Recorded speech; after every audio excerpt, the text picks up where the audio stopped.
السلام علیکم ورحمۃ اللہ وبرکاتہ الحمد للہ رب العالمین والصلاة والسلام علی اشرف الانبیاء والمرسلین نبینا محمد وعلی آلہ وصحبہ اجمعین اما بعد اعوذ باللہ من الشیطان الرجیم بسم اللہ الرحمن الرحیم قال اللہ تبارک وتعالی فی قرآن المجید ومن یعص عن ذکر الرحمن نقید لہ شیطانا فہو لہ قرین رب اشرح لي صدري ويسر لي امري واحلل عقدة من لساني يفقهوا قولي رب زدني علما۔ میرے عزیز دوستوں اور بھائیوں اور میری اسلامی خواتین و حضرات، میں اللہ تبارک و تعالی کی توفیق سے ایک حدیث کی سند کی جانچ پڑتال اصول حدیث و اسماء الرجال و جرح و تعدیل کے میزان پر رکھنے کی کوشش کروں گا انشاءاللہ تبارک و تعالی۔ جس حدیث کا مفہوم یہ ہے سفر میں گانا سننے والا شیطان کا ساتھی ہے، اس حدیث کی سند کی جانچ پڑتال کرنے کے بعد میں یہ بھی بتانا چاہوں گا اس ویڈیو کے اندر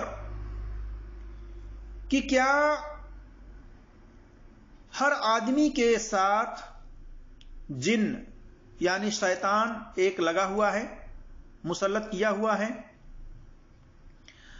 اسی طرح سے کیا سفر عذاب کا ایک ٹکڑا ہے؟ یعنی جو لوگ سفر کرتے ہیں مسافر، ان کے لیے کیا سفر عذاب کا ایک ٹکڑا ہے؟ اسی طرح سے کیا ان مسافروں کی جماعت میں رحمت کے فرشتے نہیں چلتے ہیں ان کے ساتھ جن کے ساتھ گھنٹی ہو؟ ہم یہ تمام باتیں انشاءاللہ تبارک و تعالی پوری دلیل کے ساتھ، پورے حوالے کے ساتھ آپ کے سامنے بتانے کی کوشش کریں گے۔ اللہ تبارک و تعالیٰ سے دعا ہے کہ اللہ تبارک و تعالیٰ ہمیں حق بات اور سچ بات کہنے کی توفیق عطا فرمائے، اور جو ہم سے لفظی طور پر کہنے میں جو خطائیں ہوں اللہ تبارک و تعالیٰ اس کو معاف فرمائے، آمین یا رب العالمین۔ میرے عزیز دوستوں اور بھائیوں اور میری اسلامی خواتین و حضرات، اس ویڈیو کو آپ پوری سنیے تاکہ آپ کے علم میں اضافہ ہو، اور زیادہ سے زیادہ اس ویڈیو کو سبسکرائب کیجئے اور لوگوں تک شیئر کیجئے تاکہ صحیح اسلام کے بارے میں صحیح دلیل کے ساتھ بات اور لوگوں تک پہنچ سکے۔ آئیے ہم سب سے پہلے دیکھتے ہیں اس حدیث کی سند کے بارے میں جس میں کہا گیا ہے کہ سفر میں گانا سننے والا شیطان کا ساتھی ہے۔ یہ حدیث عقبہ بن عامر رضی اللہ تعالیٰ عنہما کی طرف منسوب ہے کہ عقبہ بن عامر رضی اللہ تعالیٰ عنہ بیان کرتے ہیں کہ نبی صلی اللہ علیہ وسلم نے فرمایا، جو شخص سفر کی حالت میں اللہ کی یاد اور ذکر میں لگا رہتا ہے تو فرشتہ اس کا ہم سفر ہو جاتا ہے، اس کا ساتھی ہو جاتا ہے، اور اگر گانے و میوزک میں مشغول رہتا ہے، بزی رہتا ہے، تو شیطان اس کے سفر کا ساتھی بن جاتا ہے۔ یہ حدیث کتاب مسند عقبہ بن عامر صفحہ نمبر 225 حدیث نمبر 224 ہے، حدیث نمبر 224 ہے۔ اسی طرح سے طبرانی کبیر کے اندر جلد نمبر 17 صفحہ نمبر 324 حدیث نمبر 895 وغیرہ میں اس حدیث کو امام منذری نے الترغیب کے اندر حسن لکھا ہے، اور امام ہیثمی نے مجمع الجوائد کے اندر جلد نمبر 10 صفحہ نمبر 131 پر اسناد حسن لکھا ہے۔ اسی طرح سے شیخ البانی رحمۃ اللہ علیہ نے اس حدیث کو صحیح الجامع کے اندر حدیث نمبر 5706 میں حسن لکھا ہے، جبکہ سلسلۃ الحدیث ضعیفہ والموضوعہ کے اندر شیخ البانی رحمۃ اللہ علیہ نے حدیث نمبر 6688 میں اس حدیث کو منکر لکھا ہے۔ معلوم ہوا کہ شیخ البانی رحمۃ اللہ علیہ نے پہلی تحقیق میں